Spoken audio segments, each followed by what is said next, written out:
Cool. All right, so I'm going to introduce this next segment right here. All right. So to kick things off, we're going to dive into our content now. So real talk is the first theme that we're going to step into. We're starting off all together with a fireside chat. All right. And so I wanted to give an amazing introduction to both Gale and Kim. I want to just read a few highlights of who they are. I'll start with Gale. I actually want to just read this because I want to appropriately give both of them their flowers because they are both amazing women.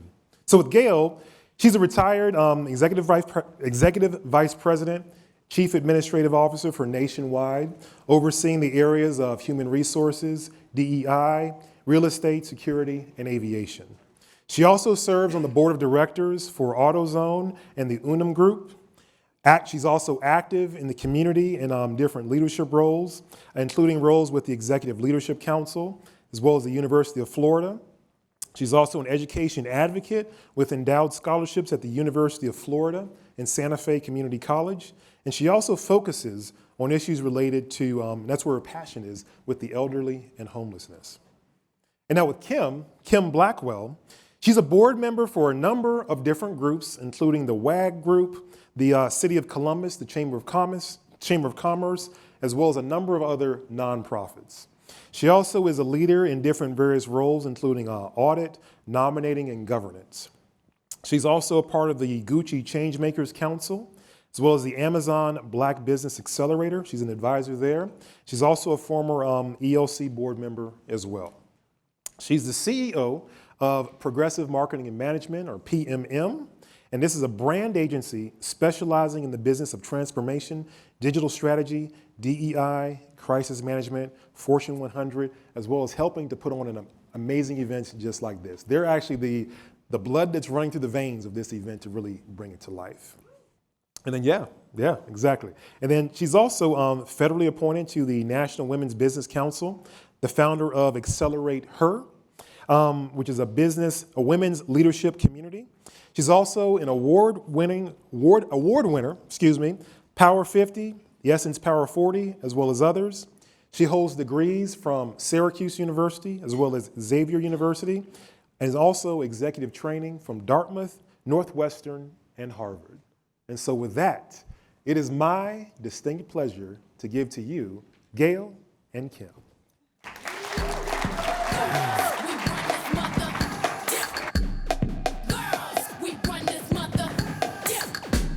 All right.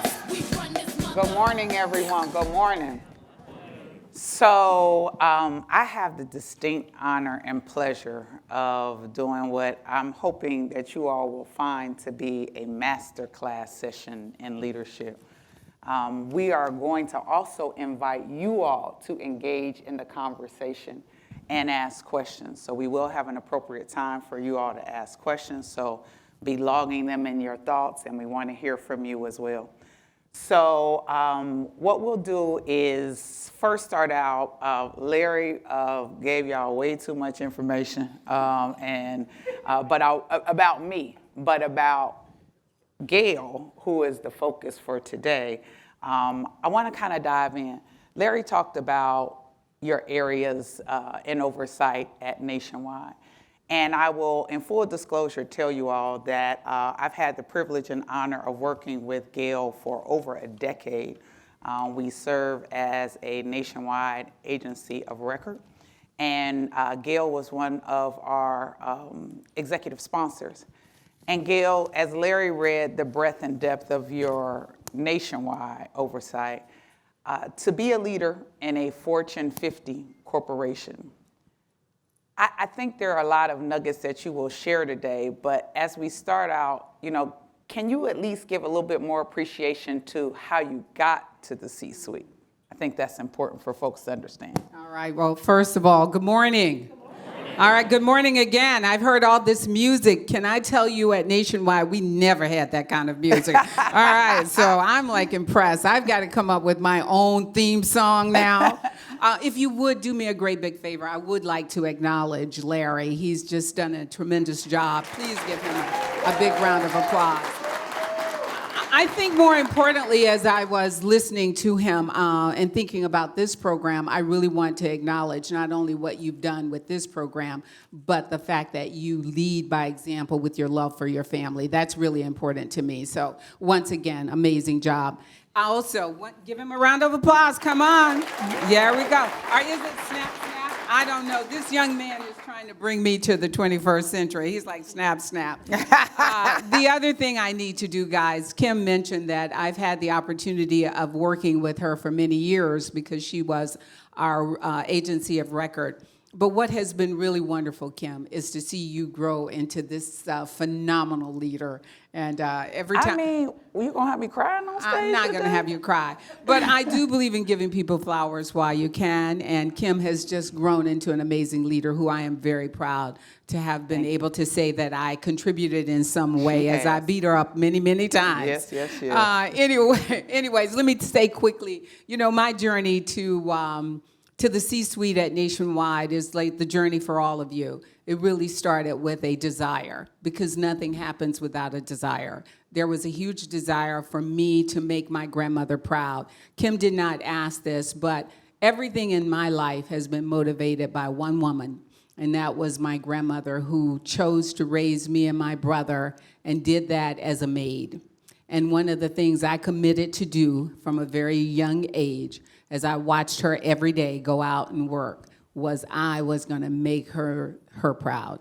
And with that, I set big goals, and I worked really hard, and I put up with everything in order to get to the top of the house. So that has been my journey. It has been having strong personal attributes of having EQ, being resilient, you know, being authentic, and staying the course. It's being talented. You know, I paid the price. I mean, you know, I did the education thing. I did everything they told me I needed to do.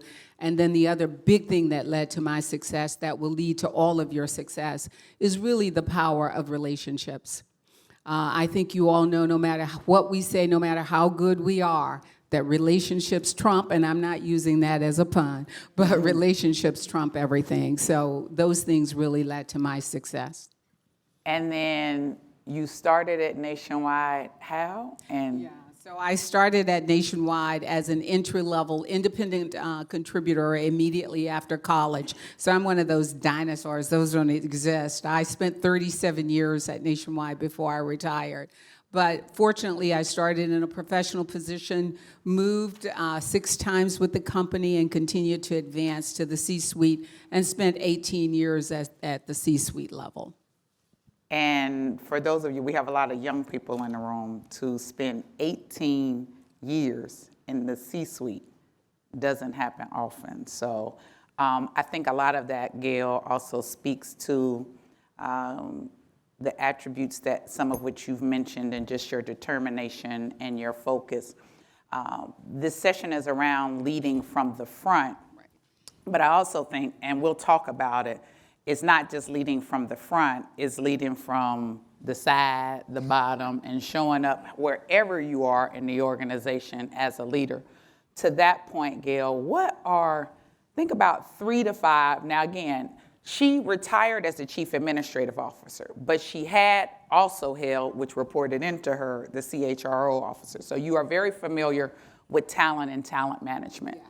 When you think about talent and talent management, and especially with leadership identification, can you share some of the things, 3 to 5 things, that you think show up in a successful leader?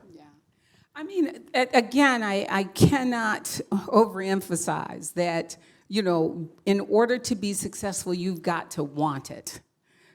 You've got to want it. Because every day, and I had a very successful career, I had a wonderful boss, the CEO and I are still friends today, you know, but you have to want it. And because every day is not going to be wonderful. You're going to be disappointed. People are going to disappoint you. So you've got to want it. But for me, I understood that you cannot affect change from the bottom. that in order to affect change, you have to be at a seat in which you can affect change, where your voice can be heard and you can drive decisions. So, again, I think it's really critical that you be prepared. And that means that you understand the rules of the game at whatever organization that you're trying to join or whatever organization that you're in. What are the rules of the game? So you need to be prepared. In my case, I tried to ensure that I had everything possible to compete. I had my undergrad, my master's. If they told me I needed any type of class, I was always on a journey of continuous learning. As I mentioned earlier, you have to have the personal attributes of EQ. EQ is about being able to read the social dynamics in an organization and the political dynamics in an organization. They exist. You cannot escape them. So you have to have personal attributes. You have to have a talent and a skill. Work is an expectation, so you've got to have something that you bring that is uniquely you, that people can attribute to you. And as I said before, you have to have strong relationships. And those relationships are relationships down, across, and up. Because the one thing for sure is that people are always watching you, and they're making assumptions about you. And you never know who you're interacting with, who happens to be friends with the CEO's daughter or friends with your boss's boss. So those things were the things that really drove, my success. You couldn't outwork me. You could work as hard as me, but you couldn't outwork me. If you said, Gale, you need to have these kind of skills, I made sure I had it. I ensured that I was positioned so that I could ask the question of you when I didn't get something I want. Please tell me why. And then please tell me what I needed to do. So with that, on the flip side, where would you say you see a lot of more common missteps that people maybe make by way of assumption in leadership? I think a few things happen with missteps. I think people don't look up. I think a lot of young people coming into organizations are working really hard to do the job, which I think is important. But when you come in, you have to learn the job. But while you're learning the job, you need to look up and around. You need to understand the dynamics. You need to understand who the power players are. You need to understand what's going on. So you need to do your job well, but you need to be looking up. I think you need to be careful about what you say. I mean, a lot of young people just want to, and not just young people, me too. We come into organizations and we talk too much. Sometimes we've got to listen and make sure you understand what's going on. Because remember, everybody talks, so make sure that you are not the person that they're using to tell a story that they want to tell. And then remember this, I used to tell a number of the nationwiders that the enemy of your friend is not your enemy. Also you get involved with your friend has a problem with the boss, and then you've got a problem with the boss. That's not your issue. Your relationship is how is that person treating you. So what gets in your way, really is not paying attention to what's going on around you, the politics of the environment. Getting in the middle of stuff that really doesn't matter, not listening, not receiving feedback. The one thing that I had to learn this, I remember how many of you had 360 feedback? And how many of you liked your first 360? None of you, right? Come on, y'all can tell the truth. The thing that you have to do with feedback, and I used to see this all the time. I saw it with me as a young leader. I worked hard. Of course I'm perfect.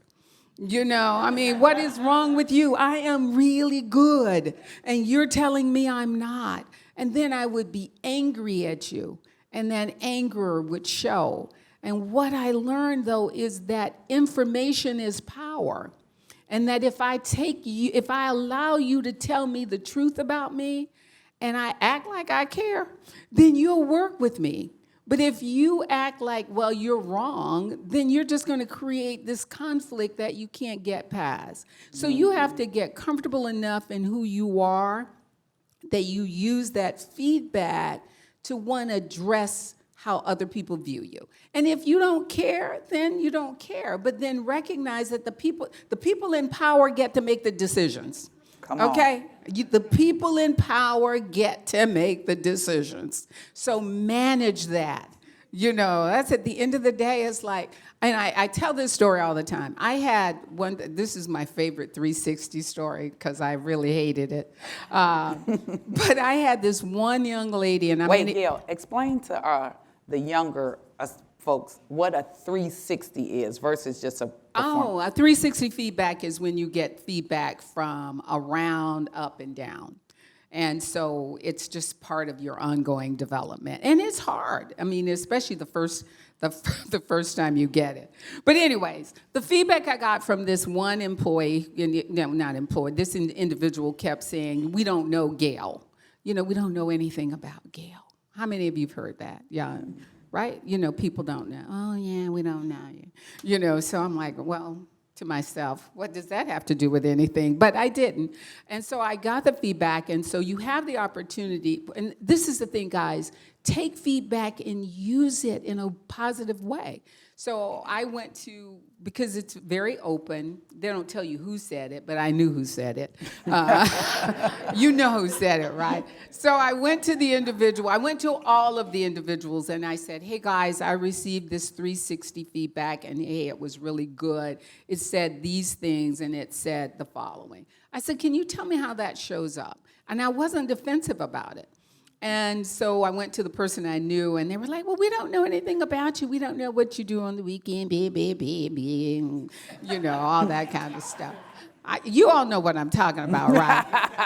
So anyways, I thought, okay, all right. And you know what I did? I have no kids, so I didn't have children, so I didn't have children to talk about. And I grew up in a world where you don't come into the office telling all your stories. How many of you can And you don't want to come into there telling all your stories because they're boundaries. Mm-hmm. But the reality is that what you're trying to do is build relationships. Relationships is based on trust, and trust is based on information. And so I thought, what information can I tell you that means nothing to me? And so I started talking about my goddaughter. Oh, my God. Oh, let me tell you what my goddaughter did this weekend. Let me tell you, I play golf. Oh, I went and played golf this weekend. And then I suddenly began to realize that it wasn't, they felt like they didn't know me. And so I was like, that's easy to fix. So let me tell you something that means really nothing. But again, it makes you feel that you know something about me. So guys, realize that when people don't feel they know you, then they are somewhat afraid of you. And you need to help them feel more comfortable with you. And help them feel more comfortable with you about something that you may find common ground with.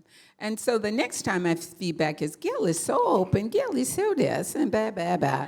And I was like, okay, great. So anyways, I do need to say this, though, because I would see young leaders really get derailed because they heard some feedback they didn't like.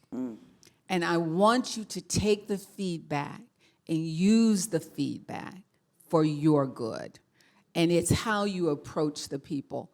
And when you say to people, because I fundamentally believe that people are basically good, we're capable of bad things, but they're fundamentally good.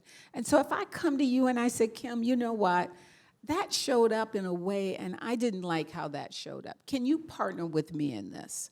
And something happens, because then when you partner with me, guess what? You're invested in me. And therefore, what you initially thought was a problem is no longer a problem. So anyways, that's just one of the things that I found worked really well for me. Okay, so remember, I worked with her over a decade, so all of these anecdotal lessons, I even still get them. And one of the things I remember early on was that, and you talked about politics and being aware of them, Yes. but then you also couple it with, but you don't want to play in them. Yes. Can you kind of break that down? Because I actually think that that's been an ongoing lesson. Yeah. Wow. So it's interesting. See, I listened. How You about that? listened. Yeah, sometimes you didn't. Oh, my God. Anyways, and sometimes she still doesn't. I'm like, Kim, come on. Let it go. Politics. I mean, how many of you hate the term politics? All of you, right? Y'all hate it. But the reality is politics is real. It's what happens in any environment. How many of you are in fraternities or sororities? And how much politics go on there? Mm-hmm. But y'all are okay playing politics in something that don't pay you. Okay, it doesn't pay you. Doesn't pay you nothing. Mm-hmm. And y'all will play those politics. Y'all will dance, whatever dance they want y'all to dance. But when you come to Google or you come there, I was like, well, it's politics and it's not fair and bad. You know, but that's life. And so what I'm saying is you need to be aware of the politics. And the politics is really about what someone else wants versus what you want. That's all it is. And you make it something that's not right. You know, so, but what I'm saying is when you play the politics and people then begin to see you as non-trustworthy. Because when you play politics, that means that I'm going to side with you when I'm in the room with you, but then I'm going to side with you when I'm in the room with you, and I stand for nothing. And so you need to be aware of the politics so that you can decide whether you want to even be in the fray, you know. And so that's what I mean about not playing them. Like I knew who hated each other, who liked each other. I knew the sacred cows. I knew the agendas. I knew all of that. You need to know that so that you don't get caught up in it. Mm. You know, and that's what I say about looking up and around. And today in this environment, when I was working, you know, before, you know, all of the advancement of technology, I could tell by the looks in the room who was aligned. You know, now you all just text each other. Yeah, did you hear that crazy thing they said? You know, am I right? You know, so again, I when I talk about politics, it's really about being true to yourself. Like what I wanted my brand, I want y'all to think about what your brand is. I wanted people to always know that my brand was, I stood for what I believed in. I didn't stand for everything. Everything is not equal. So, you know, sometimes we think that being authentically ourselves, that we need to fight for everything. Everything is not the same importance. You know, I stood for what I believed in, and people could trust that if I said I was going to do it, I was going to do it. And they could trust that I wasn't discussing them behind their backs. Mm. That is really important because there are no secrets in the world. And everybody, they go out to for drinks, and guess what happened when they're out for drinks?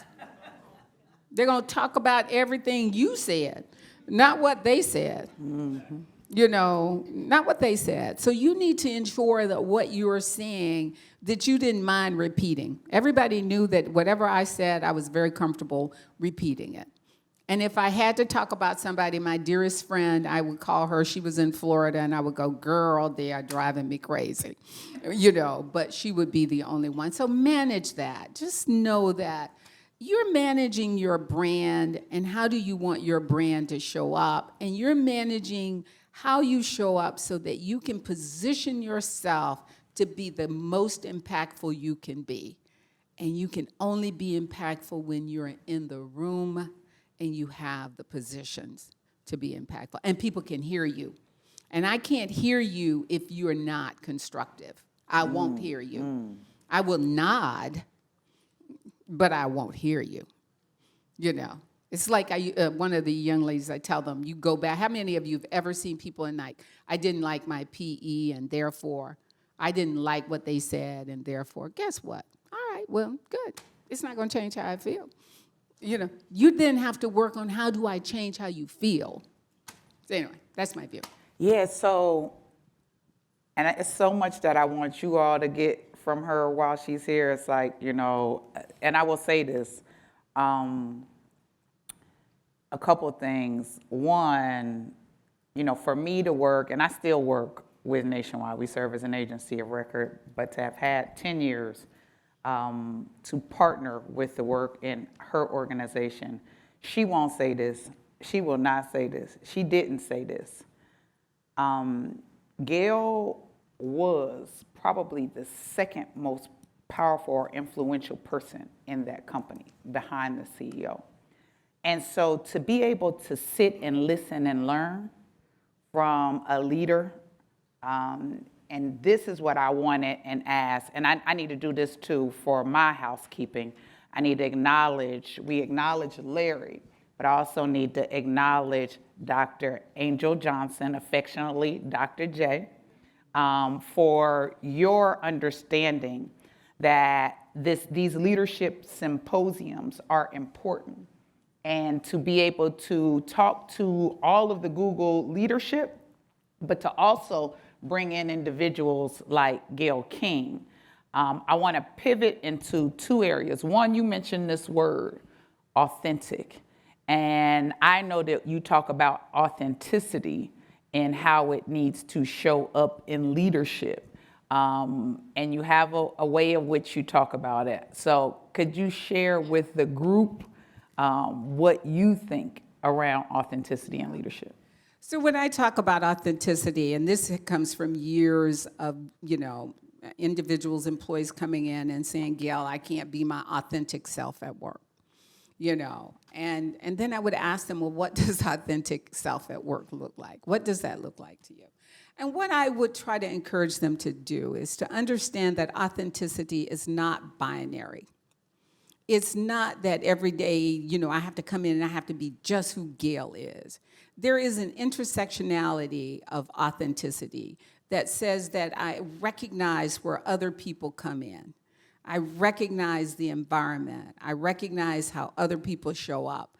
And that is when you get the best out of your authenticity, is that you understand the role that other people play. You understand the environment that you're in, but that you never, ever, ever, ever, ever forgo your character in it. So I can be authentically me, I can express my concerns, but I can still do it in a way that respects you. I can do it in a way that respects the Google culture. The Google culture is different than the nationwide culture. The Google culture is different than other cultures. All it says is that being authentic recognizes that there is an intersection of all of that, and that you have to manage it, is when I think of authenticity. What I also want to mention, and you all are hearing how she's just spitting out free game, right? There's actually a Harvard case study around our esteemed guest today. And so in that Harvard case study, Gail, can you kind of talk about it? You show up as the protagonist in the study. Go ahead. Well, thank you. So one of the beauties of that is that I said earlier that I believe that people are basically good, and that people just really want you to help them be their best selves. And so our study, the study that Harvard did on Nationwide, in which I played the role, which was we drove engagement for our company. So in 2009, when the CEO that I worked for took over, what we observed was that our performance was low and our engagement was low. And what I believed is that people give their best work when they feel that they matter. And so we put together a strategy that said that if we move the engagement of the organization, that we would see a corresponding improvement in what happened with the performance of the organization. And so my hypothesis was right, that as our engagement improved, as our inclusion improved, we saw a significant improvement in the performance of our organization, to the point that we moved at that point when we took over, I think we were like 130, and now we're like in the 50s. And so again, I was really proud to say that if you care about people, if you do the right things about people, then the organization benefits. And that's what that case study is about, and we were able to prove that. And outside of the case study, I will also add that my dear friend has also taught at Harvard as well. Do you want to talk about briefly? That's always fun. So every year they invite me back for the case study, and so I get to listen to the students dissect the case, and then I'm like, daggone, these kids they're so smart. And but anyways, what I love is that no matter who you are, you really do care about whether or not you can really thrive in an environment. And what I say to them is that you really can if that organization is committed to its people. And in order to be committed to its people, you've got to do the right thing. I think what Google is doing today, the fact that you have all these leaders in the room today, I think it speaks to the character of this company. So again, so that's what I do. I go back, I get to listen to the students as they debrief the case, and then they question me about, how did it work? What did we do? And what inevitably happens is that they will come back and they will share a story of how their lives changed because they worked for a leader who cared about them. And so they walk away understanding that. And that's the message for all of you, that, you can care about people whatever role you're in, and you can lift people whatever role you're in. Servant leadership. I think as we talk about leading inside of our organizations, it's also important to talk about how we lead outside of our organizations. I want it to also kind of go back to something that Larry mentioned, because I think to be able to talk about your philanthropic efforts, I know that you've written millions of dollars as it relates to the universities that were mentioned. You have endowed in your grandmother's name again. Is Marvin here today? Okay, so Marvin I met last night. He came and introduced himself. Stand up, Marvin. Marvin attends Howard University, and he's an ELC scholar. And so Gale and I are both members of the Executive Leadership Council. Gale just finished as 2 years as the board chair for the ELC. So between University of Florida, where you're on the foundation board as a trustee, the Executive Leadership Council, where you still serve, she and I were fortunate to serve together briefly. How important is it? We'll get to the director and the paid boards in a minute, but in the sense of the nonprofit boards and service boards, what lessons can you impart around the group of executives, officers, and students around the importance of the importance of servant leadership? I'm going to ask the team to give you a round of applause so you can sit down, baby.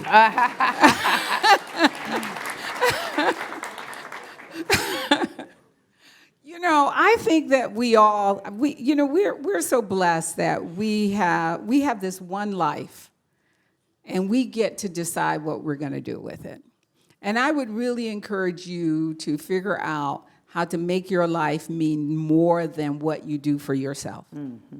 And I tell this to people all the time. I have more purses and more junk than I can ever use. And now what I'm really more committed to is, how do I give back? How do I make these moments count?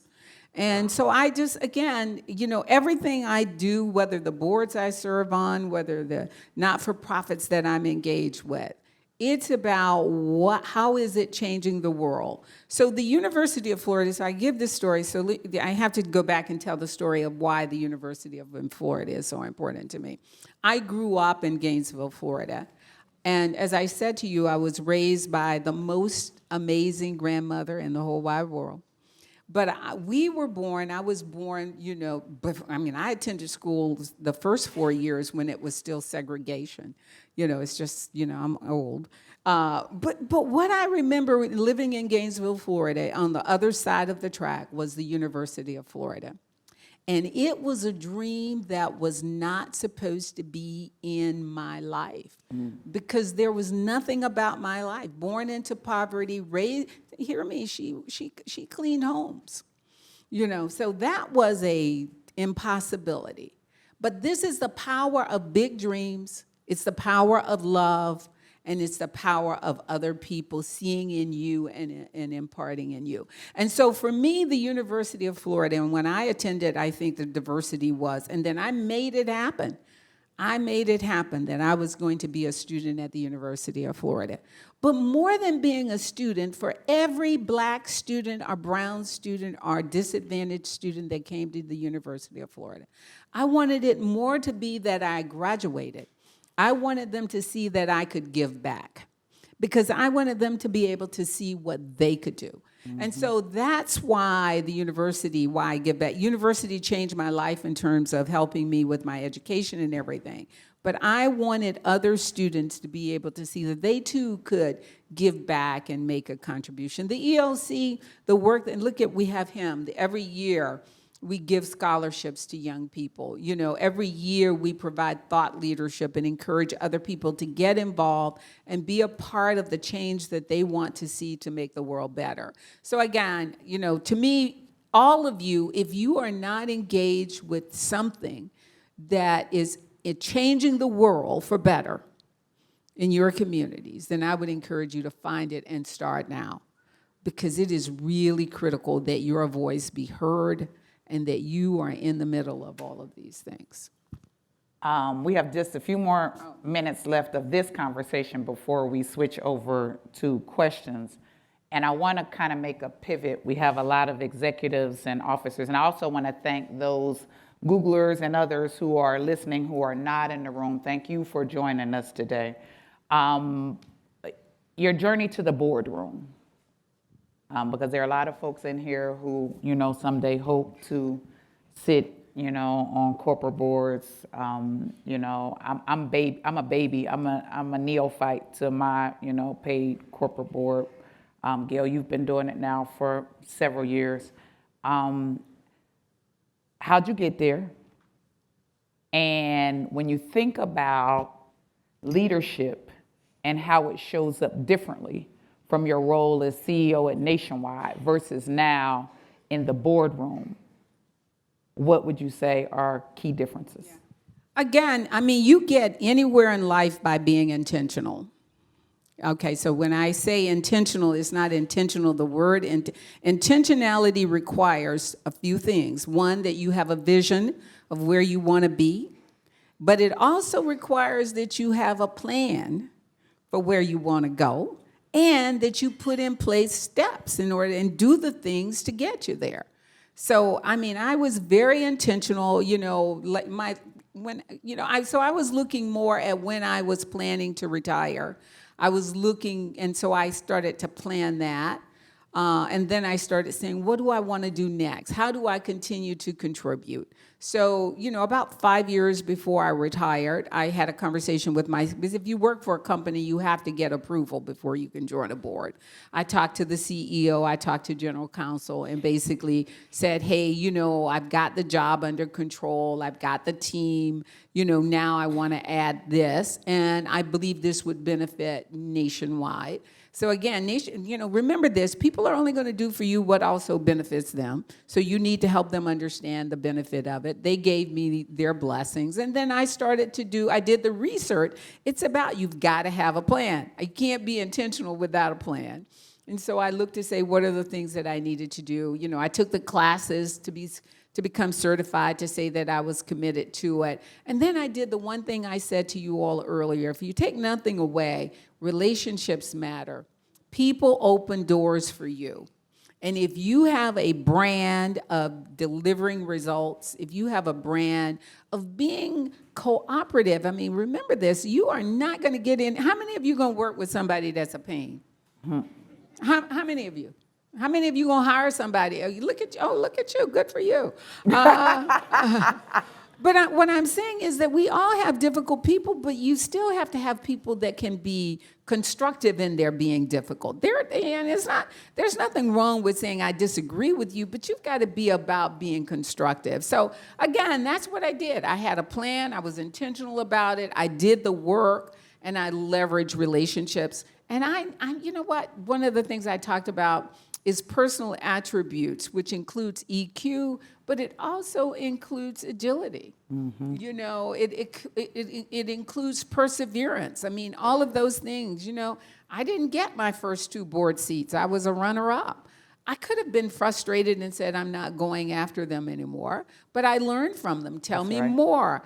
You know, what else do I need? And so, you know, staying persistent, because and then the change there, going to leaving a job where I owned it all to moving into a governance role at the board seat is the same thing you have to learn in management.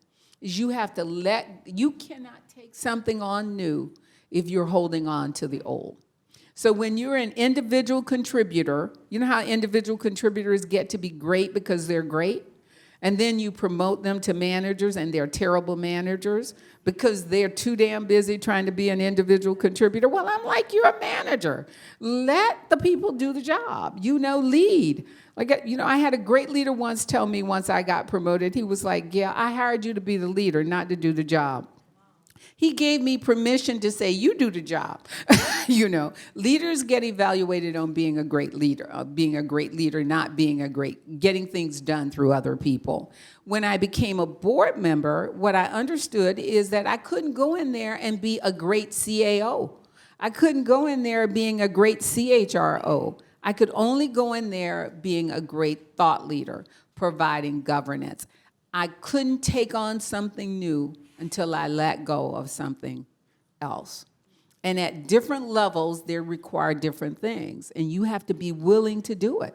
You cannot be the individual contributor, the leader, the board governance, the CEO, and all of that. You got to decide where you're going to play. And people notice it. So that's the big difference, is knowing when to let go, and that you've reached the level, I want to punch on two things that she said, and then we're going to turn it over to questions, and then I have the last question.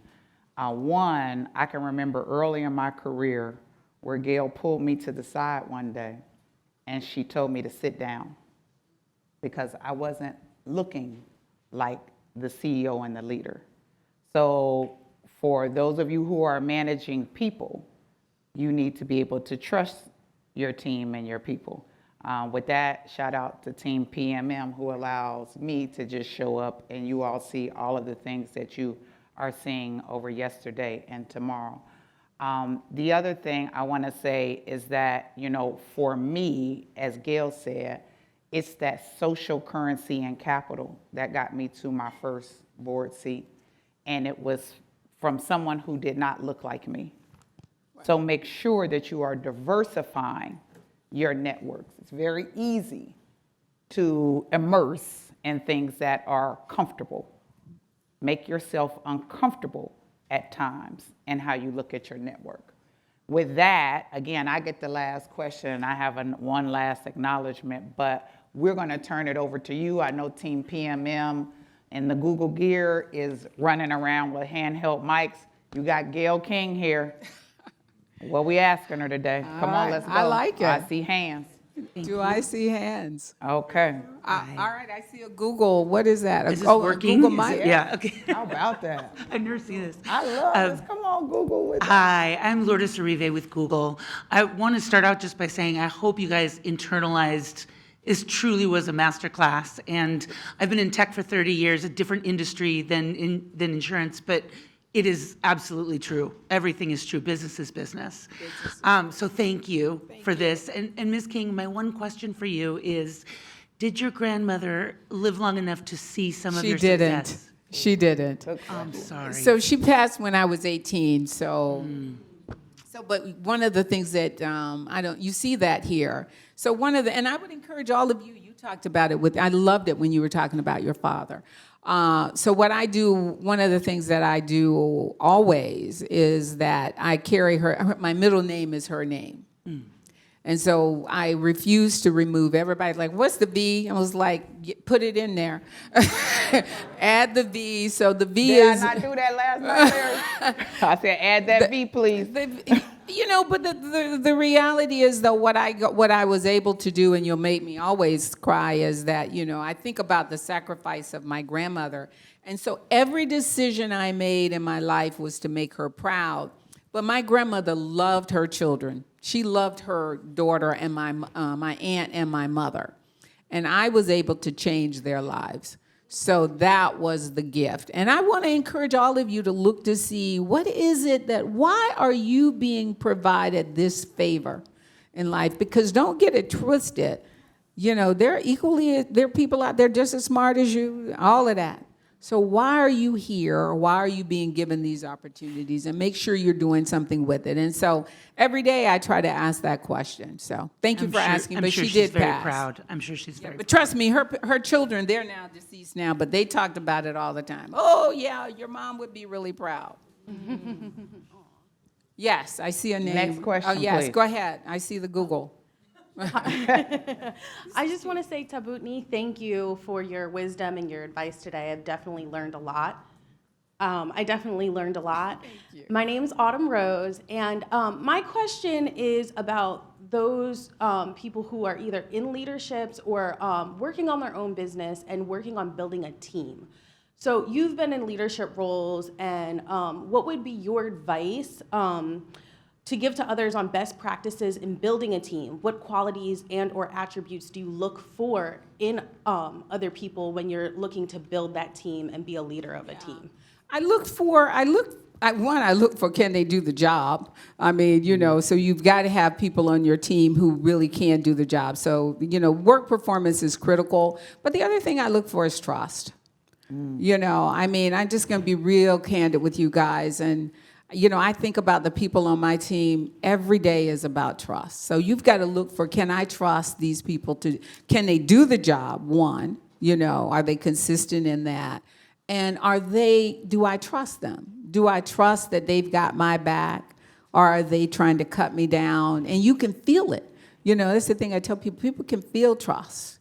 And so make sure that the people around you are there. And the thing I would tell you is that if your spirit tells you that it's not there, then don't hang on to something that isn't good for you, because it will bite you, but do it all with dignity. So again, and then the thing for you is that you've got to do the same thing. So if you talk to anybody on my team, the one thing I never allow is you could never come talk to me about another employee. Never. Now, you might be able to say, hey, this isn't being done, FYI, but you can't, I would not side with you on That's something. right. So again, you have to create an environment, and I was just talking, I have lunch with a few of them every year, and they said the one thing we always knew about you is that we could trust you. So to me, it's work performance, and can I trust you? Next question. One more. Okay. Hello, my name's Thane Douglas. He's been doing this. He's been trying to teach me whatever I'm supposed to know. Before I ask my question, I just want to say thank you, Miss Blackwell and Miss King, for this insightful panel. I'm a computer science major studying at Howard University, and something you had said in this panel, you said you can't be an individual contributor and manager and CEO. You also said that you can't take on something new while holding on to something old. My question really is coming from an undergraduate point of view. Being a scholar and being in college where we're leading organizations, but we're also an individual contributor on research projects, and we're also leaders in our own community. My question is really about, how did you train your spirit of discernment in choosing which opportunities were for you? Good question. That is great. I mean, you won. Congratulations. I mean, you seem to be doing really well. When you're taking on too much, and so at the end of the day, you have to use discernment in ensuring that you're not taking on too much. At this age, at this point in your career, and even now, I'm still deciding. I get calls all the time where people are like, do you want to serve on this? No. Do you want to serve on that? No. So what I'm saying, I don't know your background, but when, this is not going to be value add, and it's not going to help you. So that is all I'm saying is, then the other thing is, you don't have to say yes to everything. So last year, Kim will tell you I love golf. I was so busy last year I couldn't play golf. I was like, the hell with this, I'm retired. Let me say no. So I don't know if I answered this question, but what I'm saying to you is that you really just need to prioritize. Do whatever two things you need to do, or maybe one other, but don't kill yourself trying to prove something that doesn't really matter. That's what I have to say.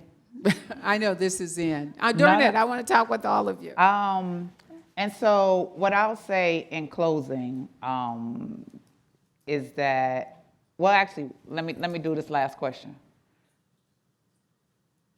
One parting thought and challenge. Now, I will say this, and again, I want to make sure I thank Dr. J. Again, in the value of currency and capital, I need to thank Anthony Chambers. And I say this because I actually partnered with Anthony as an agency in a prior life and organization. And last year, you know, he tapped me. And with the collaboration with Larry, you know, and our teams, we have been able to do this. I want to make sure, Gale, in a parting thought, because we purposely put this panel first, okay? Because I wanted you to hear from someone to set the tone for the rest of today and tomorrow. From a stretch goal and thinking about parting lessons in leadership and even the use over these next 2 days, what is the greatest bit of counsel that you could give the folks in the room and outside of the room? Thank you. But before we do that, could you once again, and I call this out, help me, guys. Let me hear this, Google. I don't have a theme song, but one big thank again for Larry. Thank you, Larry. Also, to Kim and our sponsors, please thank them as well. Kim, thank you. And all of the leaders in the room, my God, I want to thank you. I saw you earlier. Thank them. Come on. Really, and to all of you. I mean, because again, you all are here. And I know you all probably want to be on your phones and doing all kinds of things, but you're doing what you need to do. That life is a continuous learning, and that you will pick up different things that will make you better. I think you want to, what would be my parting? I want you to get in the way. I want you to use, one of the things I want you to think about in life is I want you to get in the way of whatever it is that you want from life, or whatever it is you want to change in life. And so that would be my parting, is to get in the way. What will it take? And be intentional about it. And so as you think about, and Kim didn't ask, we are living in really interesting times. How do you get in the way? I would encourage you to figure out in your communities who's paying attention to things that you're interested in, and get involved with that so that you can get in the way. In your companies, get in the way. Ask questions of your leaders. How can you be involved? Hold them to a higher standard. Kim didn't ask this years ago when I joined, you know, affirmative action was just starting. But I believed that Nationwide was capable of everything and anything, and I held them to that. And I kept asking them and doing that. So get in the way and expect greatness from everybody. If you expect things, good things from people, they'll surprise you. But you've got to ask for it. So I know they're giving a raised hand. I see it. Get in the way. That's all. That's my path. That's my closing. Thank you so much. Let's give it up for Gale V. King.